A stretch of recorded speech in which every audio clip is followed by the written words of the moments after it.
How's it going, everybody? This is the Nitty Gritty. My name is Chad. With me is Leonard. This is a webcast, a podcast about wrestling. And this week, we are going to be discussing our favorite SummerSlams. And by the time you see this, obviously, SummerSlam 2021 is done and in the books. But what an exciting time it is to be a wrestling fan right now. The weekend that SummerSlam happened, the Friday preceding it, CM Punk debuted in AEW, which certainly makes things more interesting. And then at SummerSlam, you had Becky Lynch returning in a very awkward way, but she certainly came out to an ovation. And then you also had Brock Lesnar coming out. We're going to have to add him to our lists, our ponytail beard butcher Brock Lesnar. Mm-hmm.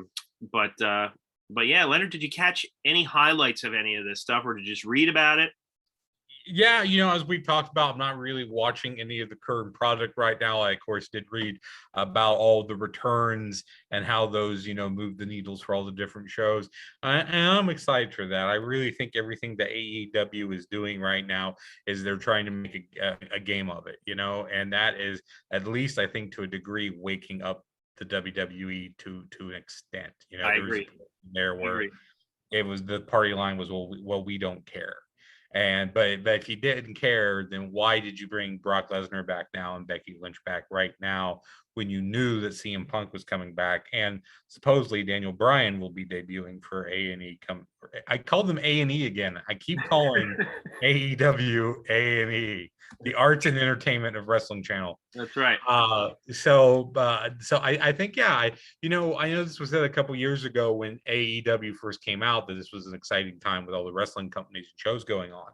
And now I think it's becoming exciting because it feels like we do have a war in our hands again, like the WCW, WWF, Monday Night Wars. It feels like AEW is starting to make a game of it because of, and again, I mean, this is what WCW did. They had a lot of money and they signed a lot of big names, and it didn't work for them in the long run. So we'll just have to see.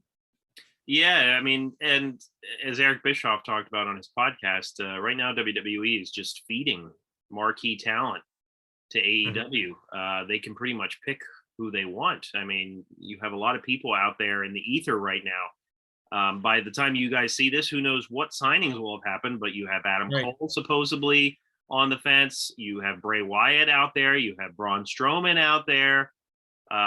Yeah, so who knows what's going to happen. But anyway, just kind of setting the stage is for the reason of our topic, which is our favorite SummerSlams, is the fact that this is SummerSlam season. And SummerSlam is always an interesting event. What it started as and what it has become is really interesting to me. But I figured we should start chronologically, Leonard. So, Leonard, what SummerSlam did you choose to highlight today? Well, so obviously that means I've picked the earliest one. And I'm taking a look at SummerSlam 1990. It's a show that I would say in general, the good stuff is really good. The lousy stuff is awful, but easily cut out. And some of the so-so matches, you just need to clean up a little bit. Give them some more time, cut some of the overbooking, and it would help. But we'll get that as we go through it. So I'll go through the matches here, and you can chime in as you feel like if you have thoughts on anything. So the opener is the Rockers of Mario Janetti and Shawn Michaels versus Power and Glory of Hercules, Hernandez, and Paul Roma with Slick. So this match has a great storyline and therefore made a really hot opener. Shawn Michaels injured at the very beginning. It was mentioned that he was coming in with a knee injury. So it basically turns into a handicap match of Marty going alone. So everyone gets over here. Michaels draws a lot of sympathy for the knee injury. Janetti looks great going it alone. I mean, not only does he draw sympathy, but he also just, looks great that he's fighting it out with these two guys by themselves. And even though this turns into a glorified squash for Power and Glory, they look great. They look as conquering badass heels taking them out, and it makes one excited to see a rematch between these two. So, and I know Power and Glory is one of those underrated teams. Anytime I seem to do one of those fantasy booking leagues, that someone later on and will put together Power and Glory and use them as a strong underneath heel team. But I thought this was a great opener, and I should say I kind of just randomly wound up watching SummerSlam '90 on the network, just because it was like, hey, I feel like watching an old SummerSlam. I saw that one, I started watching it, and right from the get-go, I was very excited and I was drawn into it from this match. Yeah, it wasn't too long ago that I watched this, and I assume it was for one of Conrad Thompson's podcasts. So it was pretty fresh in my mind. This is a very good show overall.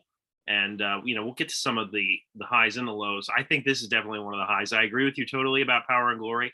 I think they're a very underrated team. And I think the reason they're underrated is because of the squash that happened against the Legion of Doom, which to me wasn't totally fair. As more I've learned about the Legion of Doom, the Road Warriors, and how they just refuse to lose, they're not nearly known for their politicking as, like, for instance, Hulk Hogan is, but they really should be, because just some of the situations just seem silly when you look back at it. But anyway, I think Power and Glory was a good team. I think that this was a really solid opener, and I remember the angle with Shawn Michaels and his knee.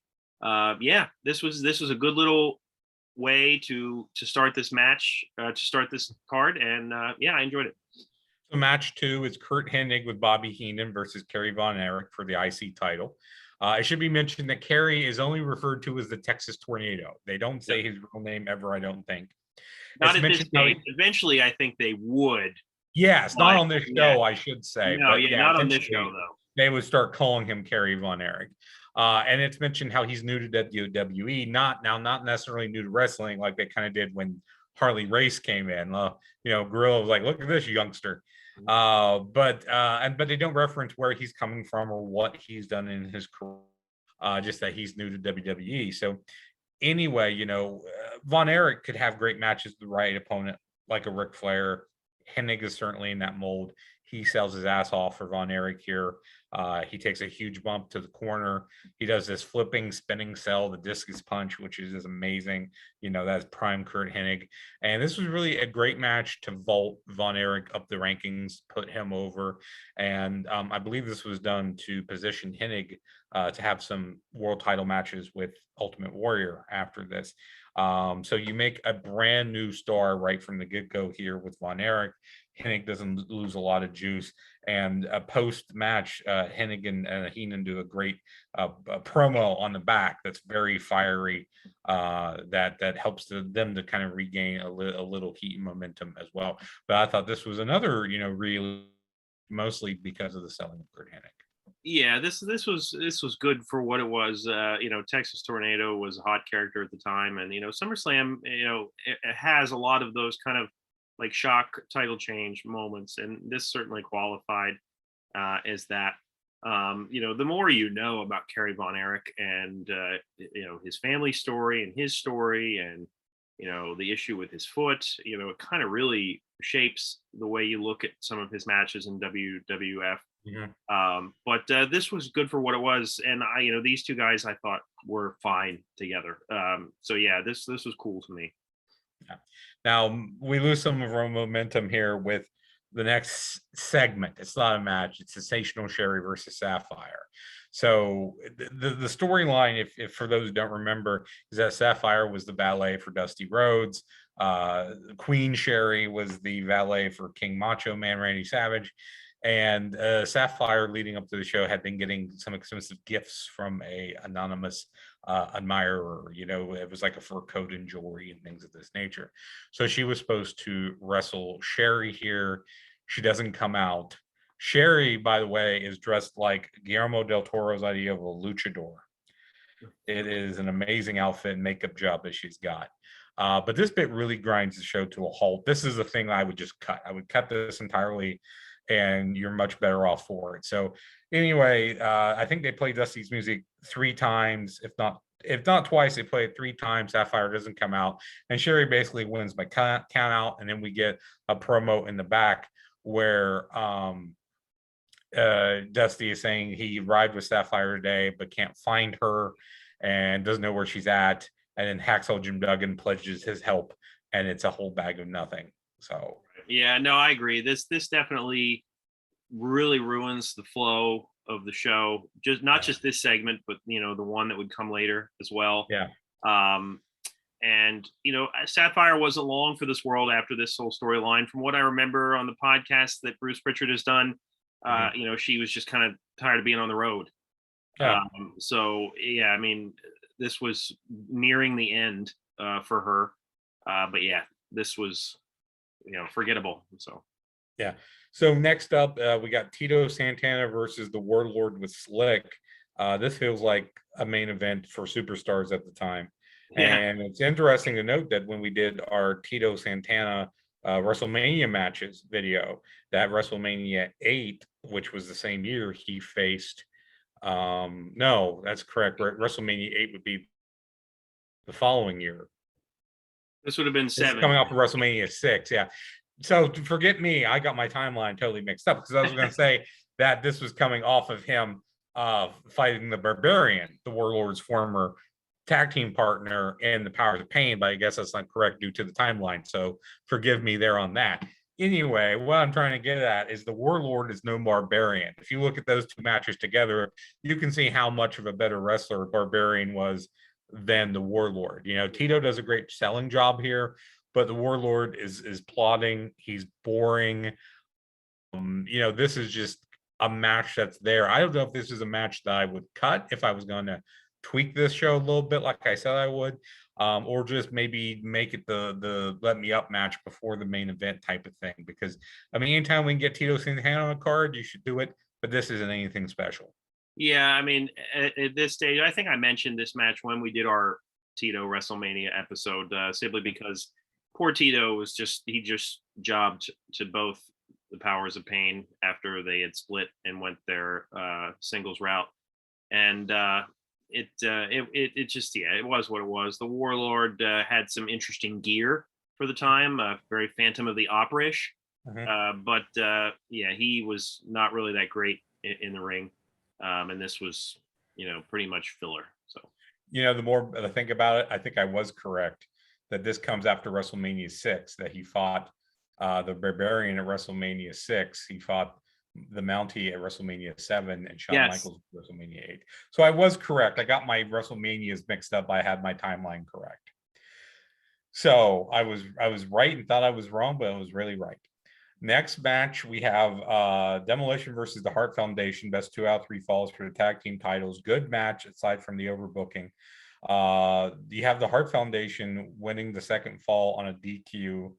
You have Axe doing a switch with Smash because it was the Smash and Crush version to Demolition here, which doesn't make any sense because the referee should know that that's not Smash. Right. Then the LOD comes out to stop the cheating, and they basically kind of hand the Hart Foundation the belts. And this was supposed to help set up, the match and feud between Demolition and LOD that we never really got. I think they had some 6-mans, which involved the Road Warriors and the Ultimate Warrior with all 3 members. Right. Here and there. And for those who don't know, Axe was just having some health problems during this period, and that's why Crush came in and was doing most of the wrestling. So I think this had nice pacing throughout. It's pretty fast considering everyone who was involved outside of Bret Hart. I think that was probably because they had a certain time frame that they needed to fit all 3 falls into. I get the reason for all the overbooking, but again, if I'm going to tweak this a little bit, I would probably take a lot of that out and just let this be more of a straight up 2 out of 3 falls match, but entertaining. Yeah, I like this match. I like 2 out of 3 falls matches, and the Hart Foundation were in their fair share of them. And this one might not have been one of the best, but I thought it was good for what it was. And yeah, it was a little bit overbooked. But yeah, good match, great teams, no complaints here. Sure. And now we get Bad News Brown versus Jake the Snake Roberts with Big Boss Man as a special guest referee. Just like how the last match was about moving the demos onto LOD, this felt like moving Bad News Brown into a program with Boss Man from after going with Jake Roberts. This match was pretty good. I really liked it up until the DQ finish. And again, if I was going to tweak something, I would not make this a DQ. I would give this more time and maybe have Jake win, clean, so that Bad News Brown would dispute this with the Boss Man. So I just think you could have had the Boss Man inject himself in different ways to get that new feud going, and that's where you wanted to do. There's an angle here of Damien the Snake versus Brown Sewer Rat, which is a possum in the cage, which never comes up. Never. They show the possum in the back, and then he brings it out, and nothing ever comes of it. So it's Chekhov's gun. You don't introduce the possum and then don't use the possum. So again, I think if you strip the overbooking out of this, it would be fine, and I would definitely have at least the tease of the possum coming out of the cage that we didn't get. So I would just like this to be more of a clean match between Roberts and Brown.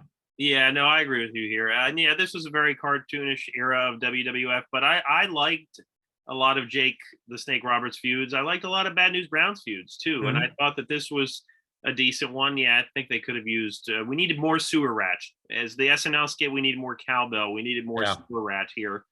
And I think that could be our next T-shirt. More Sewer Rat. More Sewer Rat. Yeah. Stay tuned. Our shirt store is coming. Yes. So I'm gonna debut with like 24 shirt ideas. Yeah, that nobody has heard of. Nobody will ever order. But The Rock with a kendo stick, I think, will be our best seller. I probably will be. I'll get Dan to buy a couple of our shirts. No, this was okay. Yeah. So next up is a segment. It's the Brother Love Show. Sergeant Slaughter had just turned heel here. He's still in his regular outfit. He's not in the Iraqi sympathizer outfit yet, and he's just teasing the fact that he's leaning towards the Iraqi side. And basically, he gives Brother Love some sort of dumb Great American award. It's just to put heel heat on him. That's all it's there for. And it's fine. I don't think it's something you waste on SummerSlam. I think that's something you do on Superstars. But I agree. But I get the idea of them wanting to put Slaughter on the show. If they already had the idea of where they were going, which I think they did, going for the Royal Rumble where he would win the title. Right. So next match is an oddity. It's Jim Duggan and Nikolai Volkov versus the Orient Express of Sato and Tanaka with Mr. Fuji. So the Soviet Union is no more. Volkov turned face and became pro-USA. This aligns him with Duggan, who's very pro-USA, and they have to face a foreign menace, which winds up being the Orient Express. So, that's pretty much the storyline here. And this, in my mind, this is probably one of, if not the most high-profile match that Nikolai Volkov was probably ever involved in. I mean, he won tag title belts and with Sheik and did that the first WrestleMania. But especially from this era, it just feels like this is the most focus that he's given. So, I mean, it's kind of a nothing match, but I get the storyline as far as if you're trying to push Volkov and Duggan as a tag team, although I don't think that ever really goes anywhere. Yeah, I really like the Orient Express as a tag team, any version of them. Really, I thought that they were good and should have been used in more spots. The Duggan Volkov tag team, I'll struggle to remember that they were a tag team. An hour after this show. Yeah. This match was just here. Okay, so then we get to Randy Savage with Queen Sherry versus Dusty Rhodes. So this match was sold totally short by the angle involved here, because Sapphire is brought out by the $1 Million Man, Ted DiBiase. Of course, DiBiase was the guy who's paying her off, giving her the jewels and furs and the money and all that. This totally blows Dusty Rhodes' mind. So we wind up getting a really short match, which kind of surprises me here.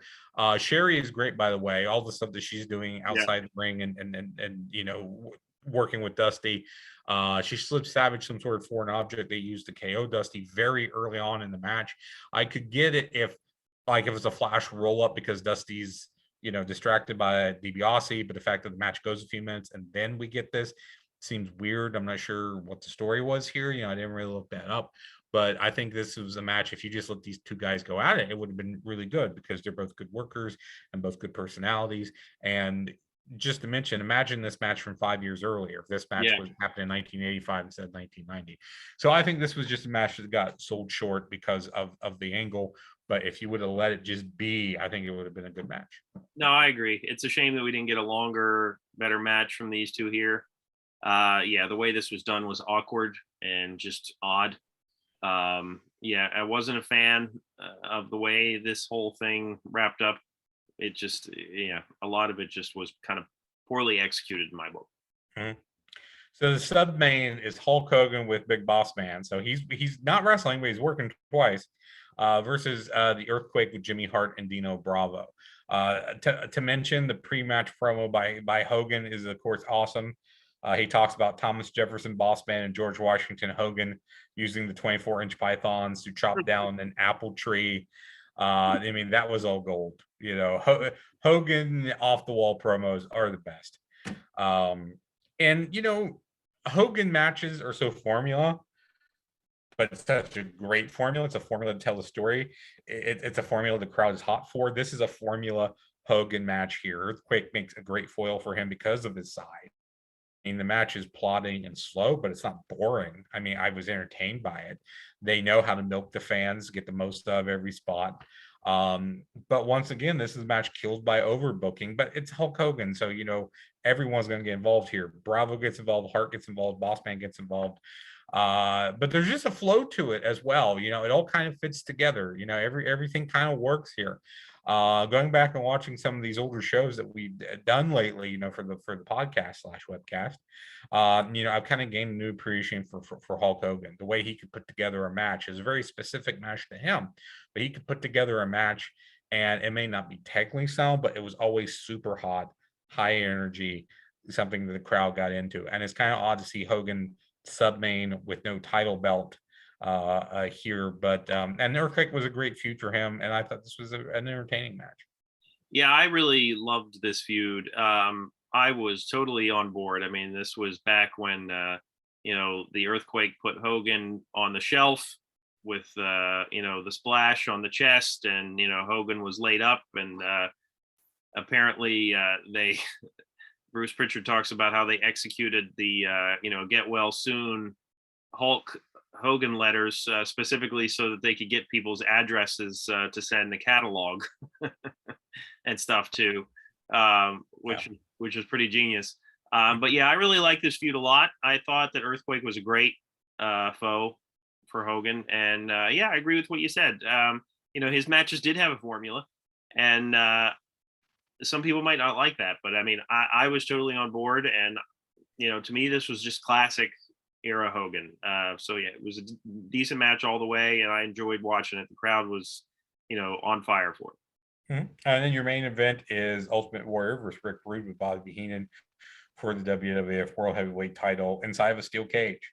You know, when you talk Warrior, he really had three really good opponents. That was Hennig, Rude, and Randy Savage. So Rude versus Warrior is going to be a good match. Putting it inside a steel cage is a good stipulation. I think they work well with each other. I think the near escapes and the shots into the cage are all really well done. Rude jumps off the top of the cage was great. I like how Warrior gyrates like right at the end before dropping to the floor to really, you know, Warrior, that was one of those odd kind of, like, Warrior was never funny, or the Warrior never really did anything out of character. So for him to do that little gyration was really kind of out of character and funny, and I really liked it. It was a small thing, but really nice. Rude selling was great throughout the match. Great intensity. I think this was a sleeper of a main event. I mean, it's a really strong bout. I don't think it's maybe a main event that a lot of people talk about. I think at one point it was like when you talk about great SummerSlam main events, you would say, "Oh, Warrior versus Rude, Steel Cage," and as time has gone on, I think it's kind of fallen out of being one of the ones you remember. But I think this was a really great main event. Yeah, I enjoyed this main event as well. Rick Rude to me is, as you said, one of Warrior's best opponents. It made sense for Rick Rude to get the main event slot here after Warrior beat Hogan. And this is the classic big blue steel cage. And I like this feud a lot. I thought that the match was very good. Rick Rude knew how to bring out the best in Warrior. And yeah, I mean, I thought that this was a good way to end the show. This was peak Warrior title run to me. Obviously, it wouldn't go where Vince and WWF wanted it to, but this was, you know, the height of his title run. So, So, in summary, I don't think we would do this show for for a rebook because it's very easy to figure out what you do here. Savage versus Rhodes and Roberts versus Brown, you just give more time and clean finishes to. You Right. maybe clean some of the overbooking in the tag title match. You cut all the Sapphire and DiBiase stuff. I think you could even keep Santana versus the Warlord and Duggan and Volkov versus the Orient Express because they're relatively short and they serve a purpose. We're trying to put over the Warlord. We're trying to put over Volkov and Duggan. So, I don't know if I would call SummerSlam 1990 like my favorite. I would probably have to rewatch a few of the other ones, but I think it's certainly underrated. And it's just to show that if you clean the gunk out, you wind up with a fantastic program. Absolutely, I agree. It was a good show. So the rest WrestleMania, the SummerSlam I've chosen is from 2002, and it took place August 25th, 2002, Uniondale, New York, specifically Long Island, at the Nassau Veterans Memorial Coliseum. 14,797 in attendance. It did a buy rate of 540,000. So this, to me, I would, challenge anybody to show me a SummerSlam card that was better top to bottom than this one. This has so much great talent and so many great pairings in terms of matches. This, it was just a fun pay-per-view to rewatch for me. And obviously, the main story here is the meteoric rise of Brock Lesnar. Since he had debuted with Paul Heyman, he was literally, I don't know how else to say it, the next big thing. Mhm. He had won King of the Ring by defeating Rob Van Dam in the finals. And let's remember, preceding this, now he goes to face The Rock. The Rock won a triple threat match, before this to become the undisputed champ. This was during the era of the undisputed championship. And so leading up to this, Brock Lesnar defeated Hulk Hogan on TV with a bear hug, which caused Hogan to bleed.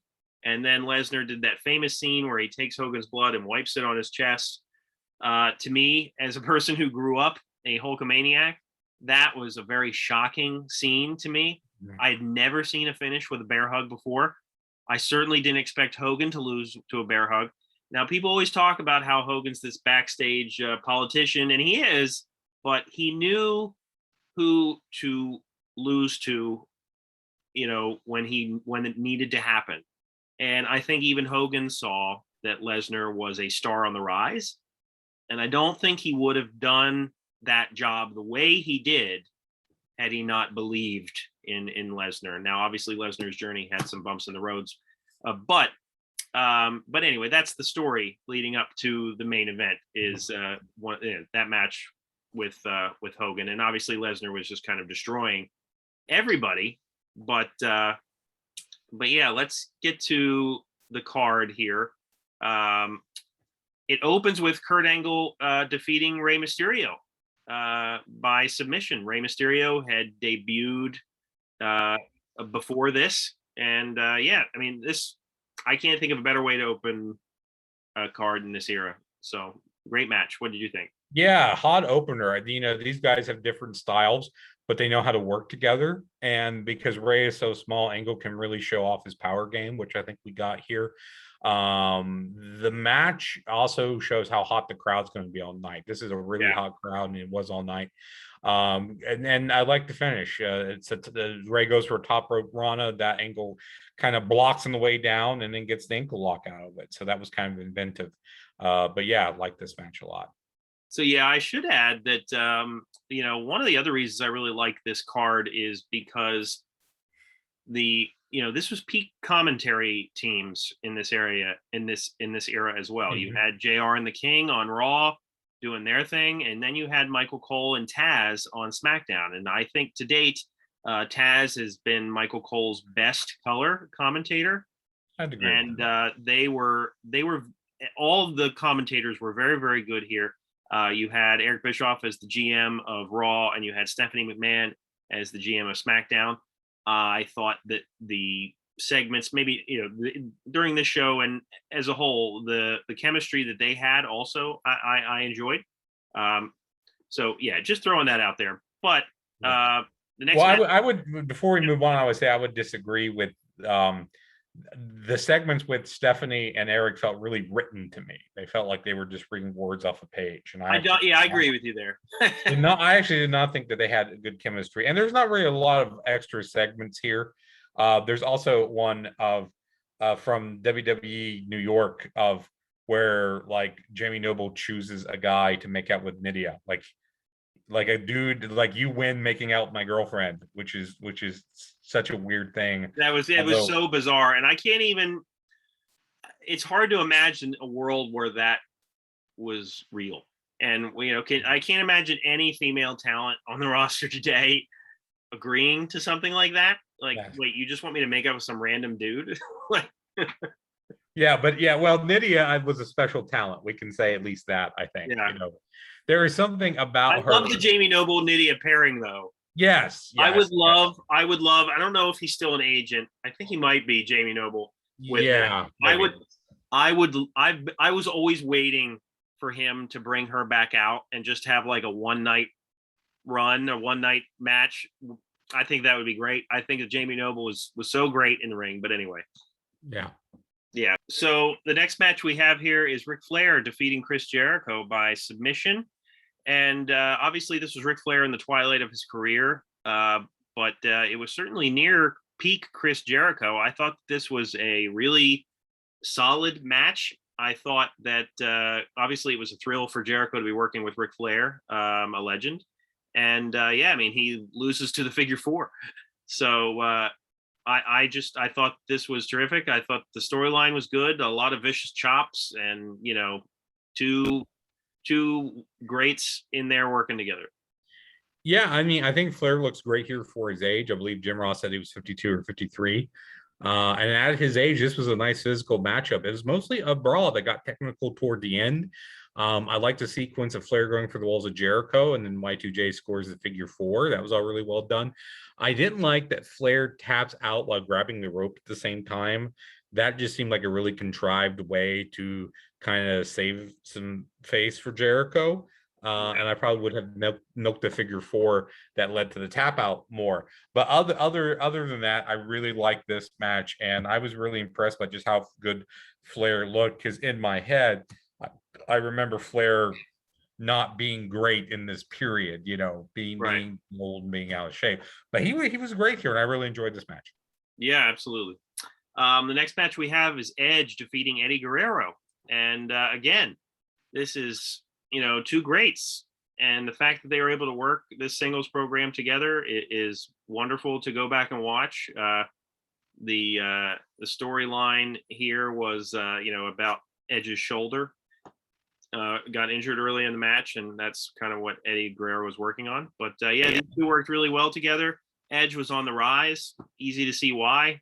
Eddie Guerrero was always consistent. These two were terrific together.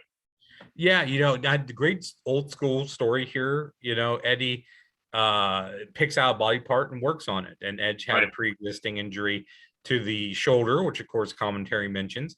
And Edge sells it nice throughout. He'll do a move, they can't capitalize on it. And then through some of the dead spots, like when Eddie's outside the ring recovering, the arm is just hanging loose. So Edge is selling it really well. Good build to the finish. Another, just really solid match. Absolutely. And the next match we have is the Un-Americans, Christian and Lance Storm, defeating Booker T and Goldust for the WWE Tag Team Championships. They retain here. The match itself was fine for what it was. I would probably say that this is, maybe not my least favorite match on the card, but it was okay for what it was. I was not really a big fan of the Un-Americans gimmick for these guys. This felt like old school WWE booking. Like, we have these two guys, we don't know what to do with them. Let's just make them Un-Americans. And obviously Test was in that group as well. I love Christian. I love Lance Storm. I think that they were a great tag team in terms of in-ring abilities. The Un-Americans thing to me was just but the match was fine. I forgot the Un-Americans were a thing. When I saw the match on like the list, I looked at the card. real quick, and I went, "Oh, that's Dupree and Conway. No, that's La Resistance, Yeah, who are also Canadians." right. So yeah, a ho-hum match for me. I mean, I appreciated the really long heat segment on Gold Dust. I think they did a lot of innovative stuff to have the ref miss the tag. Right. But yeah, I would say there's only really two matches on the card that I think are blah. This is being one of them. Right. The next match we have is Rob Van Dam defeating no one. Which no, I'm just kidding. He wrestled the Invisible Man. Rob Van Dam defeats Chris Benoit here for the Intercontinental title. Here's what I'm going to say about this match. It was a good match. These two guys were very good in the ring. I personally, without getting off on a really wild tangent here, if I'm watching a full show, I will sit through a match featuring this individual. I will not seek out his matches individually ever. But if I have to watch an event and he just happens to be on it, I'll watch it. His talent in the ring has been talked about before. This is one of the longer matches on the card.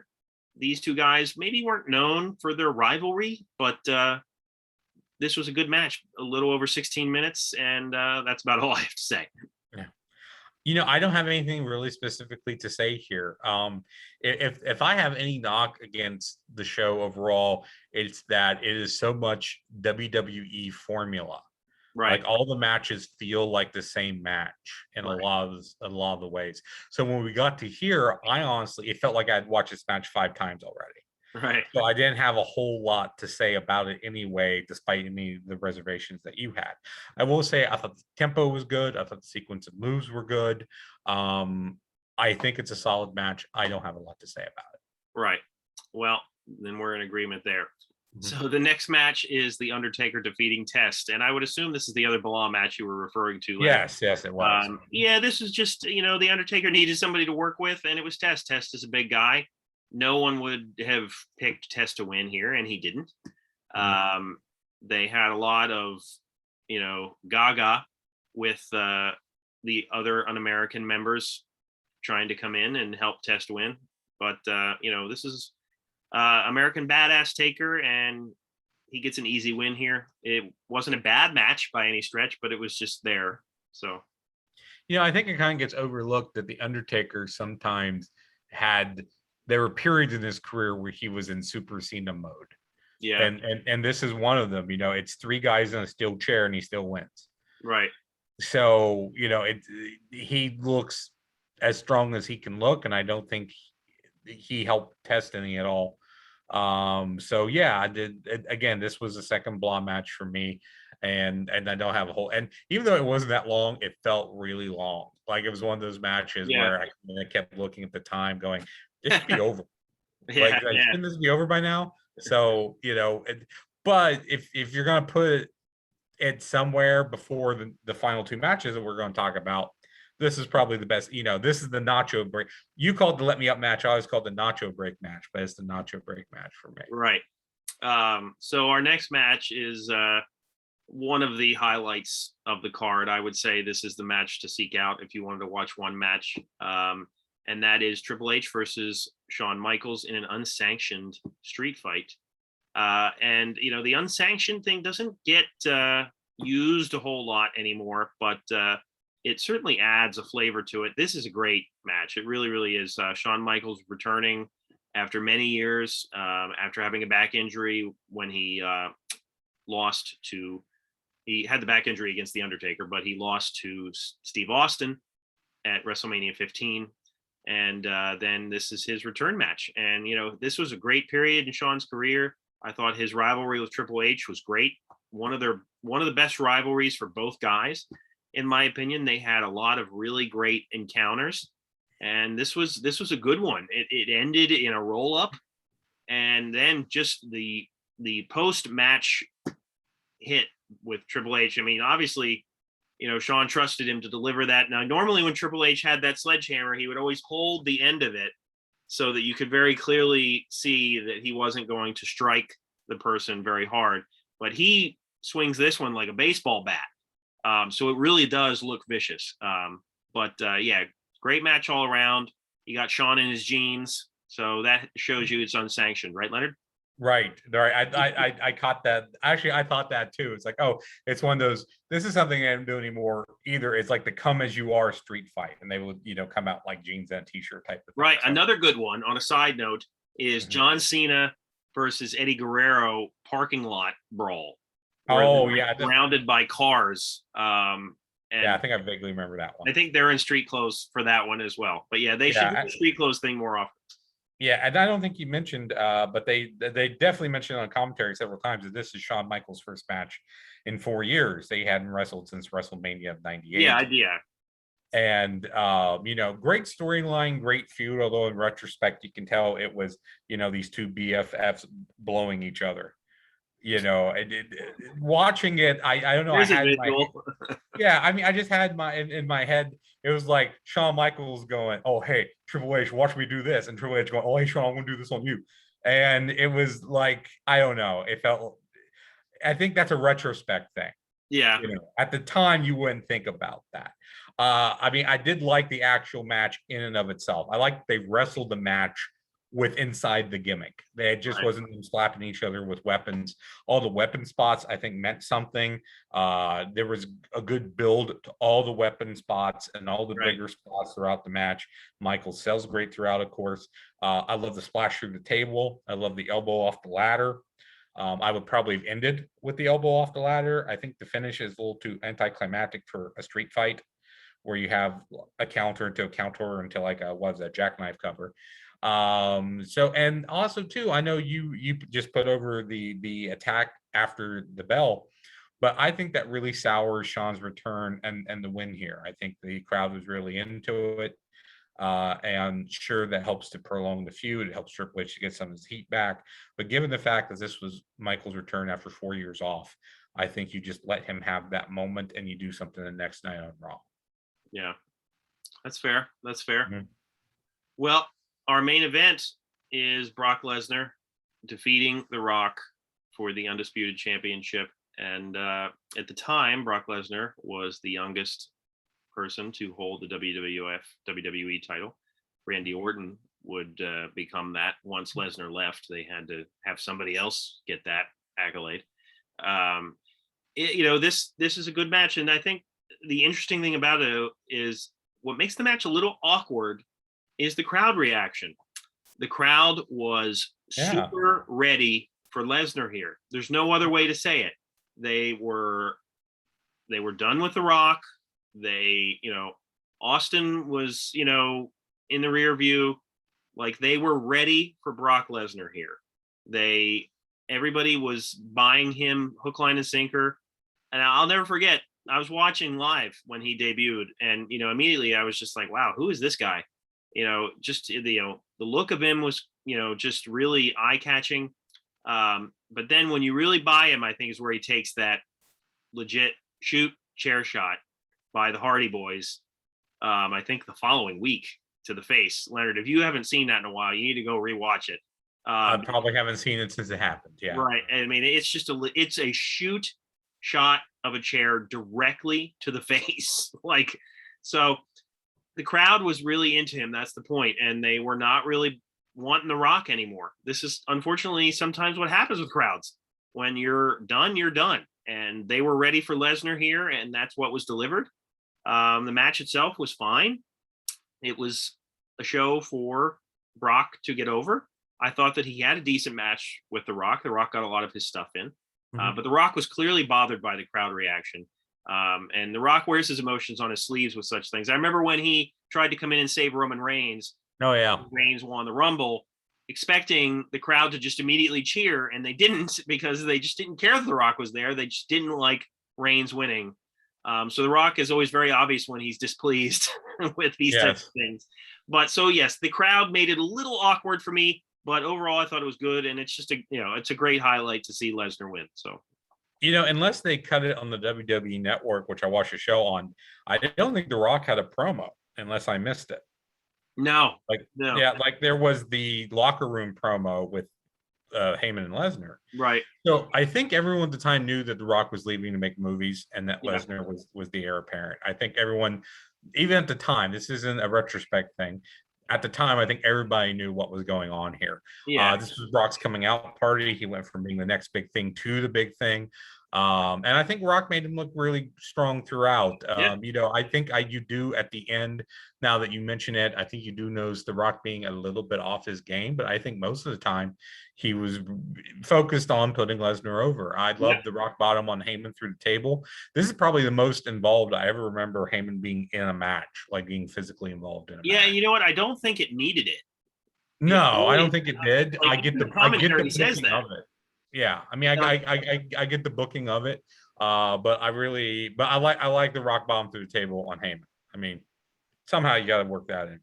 Yeah. So yeah, I mean, I agree with you. There was post-match stuff after the card went off the air, where I think The Rock was like, "Sing along with The Rock is over," or something like that. Something like that. I read after the fact. But yeah, The Rock would come back as a heel much later when he would face return from Hogan again. I think No Way Out.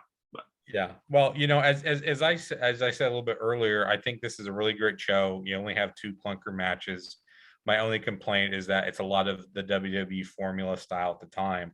I'm not sure if we were technically into the SmackDown 6 era that they called it. But of course, all the SmackDown matches, I think, were the better matches over the Raw only matches per se. WWE had some really top talent at the time, and I think this show showcases that. This is all the top guys. I can't even remember who else they had laying around the rosters at this point. I would have to go back and look. I mean, we're reminded of Jamie Noble, as we mentioned, right. but not really much of anybody else who was not on the show. Now today they'll often have segments where you see 50 guys hanging out in the back just to get their face on. And you didn't have that here. This was the cream of the crop. This was trimmed down to the best guys, or at least of the best storylines. And I think it's also interesting to note, as I take a quick look, there was only the one tag match, which was the and the courts has been said that Vince McMahon was never a fan of tag team wrestling. For whatever reason, even though tag teams can certainly get over. So I think that's something unique, that there's only one tag match on the card, and that was, in my opinion, the worst match of the card. But it was very cool. Undertaker and Test as well. Both, again, when you got a show that only has 2 okay matches, I mean, you're doing all right. That's what I was going to say. Even the matches, like you were talked about them being clunkers, I would even just say that they're okay. Like, they weren't bad. They're clunkers in comparison. Yes. Clunkers in comparison to the rest of the card, but yes, okay, fine for what they were. Right. I would say probably the worst match is the one that nobody saw, which is Spike Dudley against Steven Richards, which is the dark match, which is what a weird dark match for there to be on SummerSlam. Yes. What was it? Tripping on acid, Spike Dudley? It should have been. That's a character that they could have used, and they need to. He could be a member of the Dark Order in AEW. Just saying. Yeah. But yeah. So these, whether or not they're our favorite SummerSlams, who knows? These are the 2 that we chose to highlight today.